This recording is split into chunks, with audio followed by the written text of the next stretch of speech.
they never asked me a basketball question. They all asked me about being a CEO. How would I teach? How would I manage? How would I fundraise? How would I bring notoriety and publicity? How will I turn the program around, so on and so forth? And I told them, I said, if you hire me in 5 years, we'll win a MEAC championship, we'll be the ACC school, and we'll go to the Sweet 16, right? Because I ain't had nothing else to say. I ain't had no history or nothing. So I'm just in there trying to Muhammad Ali my way, just predict what's going to happen, right? Yeah. And I remember my chancellor called me in the office before they were going to announce the hire, Charlie Nance. And he said, I know you know basketball like the back of your hand. My only concern is, are you tough enough? It's going to take a while to build. And are you going to be able to handle? Now social media is coming into play. And they say you stink and you suck and you should be fired and so on and so forth. The boo birds and the criticism, are you going to be handled and equipped to handle that? I said, man, if I ain't anything in life, I'm tough enough. He said, congratulations, you're going to be the coach. So I was hired March 25th, 2009. On March 26th, I almost got fired, right? Because my AD called. And it's like, nobody wanted me to be the coach. Like, it wasn't a popular decision. I'm the youngest coach in the country. I don't have no experience. Just like, what y'all doing? We going transition. We need people with experience who've been through here, blah, blah, blah. So the alumni, everybody giving everybody here. Like, why we hire homie? Like, I know he could hoop, but that don't mean he could coach and da-da-da. And this ain't no middle school kids and this ain't high school kids. This is college young men. And Yeah. so my AD calls and says, I need you to go to lunch with 2 of our boosters and donors who didn't feel like you were worthy of the job. And I want you to show them that you were more than capable of having this job. Man, once you come from a place where nobody accepts and validates you, you just get so tired of trying to please people. You know what I'm saying? I said, I'm not going to do that. I said, if they have a problem with me, that's their problem, not mine. Like, if I went to lunch with everyone who didn't like or accept Levelle Moton, I'd be going to lunch with somebody every day.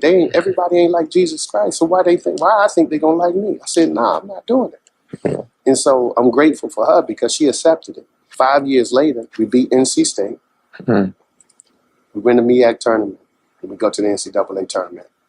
And those promises that I made to that committee came true. You know what I'm saying? Yeah. Beat NC State. I told them we're going to be the ACC school. When I took over the job, the average margin of defeat for us was 42 points a game. Think about that. Right? So that means every time we set foot out here, you can go ahead and put 42 for the other team up there. It's 42-0 when we start. That's how bad it was, right?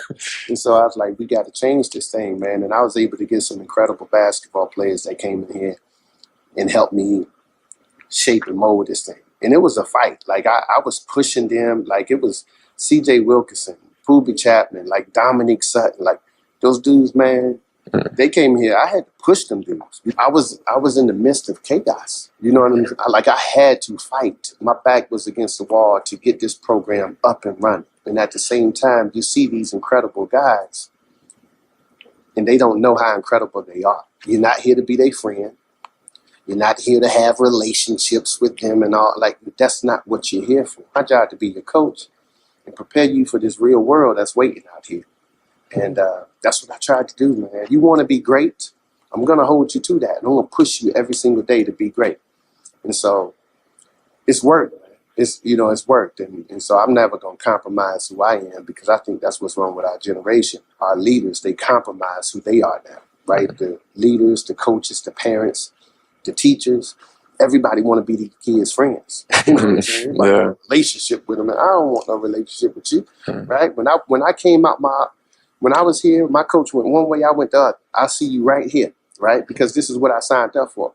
This is really a business transaction, right?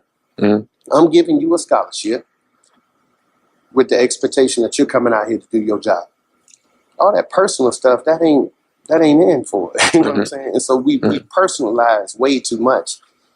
And in my humble opinion, we made this generation softer, right? And now, once they become softer, and do things that's out of the ordinary, we say, man, these kids crazy. No, you were crazy because you didn't do what you're supposed to do as a leader in order to mold and shape that young man or that woman to get them where they needed to go. Mm-hmm. You know, like what do you look for in a kid, like when you're recruiting somebody to be an Eagle and play under you? When you're out recruiting, what elements are you looking for in a kid?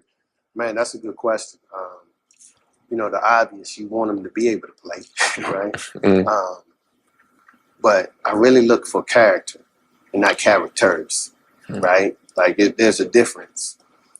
And I really like seeing kids when things don't go their way. Everybody who signs up for this, they ain't really built for it. The thing is, people are always committed to something as long as it's all good. My mom taught me that commitment is doing what you said you were going to do long after the mood in which you said it is gone. Now, are you still committed, right? And so I like to see the adversity at these AAU tournaments and high school games. How do you respond when you're going 3 for 16 now? How do you help your team win? Because it's the little things on this level that separates one man from the next. If I took someone's bio and put my hand over the name, everybody's bio looked the same. McDonald's All-American nominee, honorable mention, first team All-Conference, second team All-State. Like all that stuff looks the same. Like, so you can't really tell it apart until you uncover that name, right? And so people so focused on the measurables. I focus on the things that you can't see, the intangibles. How tough are you?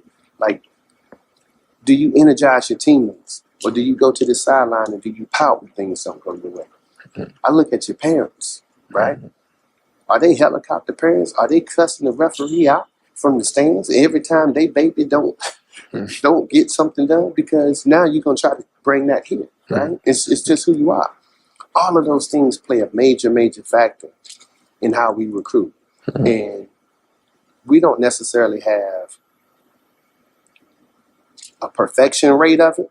I've taken the chances on some kids that I shouldn't have taken a chance on, and it burnt me. But I've taken a chance on some kids that no one else believed in, and it benefited us, right? And so it's always like the roll of the dice, but I just don't think you can ever compromise your morals and your value system, because I tell my staff, we can miss out on a kid, and that kid might beat us once or twice a year. But if you bring the wrong kid in here, he gonna beat you every day. You know what I'm saying? Like, he gonna beat you every day, bro. So let's bring in people that we want to be around. I'm a little older now, so I'm not as young as I once was and accepting as I once was. So I just like being around good people, right, who have shared values and things of that nature. And I know we can go out here on this court and win together.